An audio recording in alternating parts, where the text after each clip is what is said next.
নমস্কার। ইলিশ মাছের মাথা দিয়ে আর বেগুন দিয়ে আজকে সুস্বাদু একটা আইটেম বানাবো। প্রথমে বেগুনগুলো ছোট ছোট পিস করে কেটে নেব। অল্প একটু হলুদ এবং লবণ দিয়ে মাখিয়ে রাখবো 10 মিনিট। তেল গরম হয়ে গেলে মাছের মাথাগুলো দিয়ে দিব। মাছের মাথা হালকা ভাজা হলে দিয়ে দিব আদা কুচি, রসুন, পেঁয়াজ, তেজপাতা, স্বাদ মতো লবণ, হলুদ গুঁড়ো, মরিচের গুঁড়ো, জিরের গুঁড়ো হালকা দিয়ে হালকা ভেজে নেব।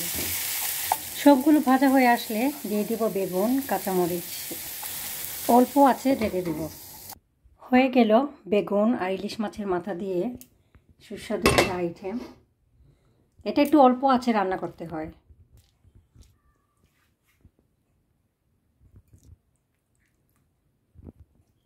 অসংখ্য ধন্যবাদ সবাইকে।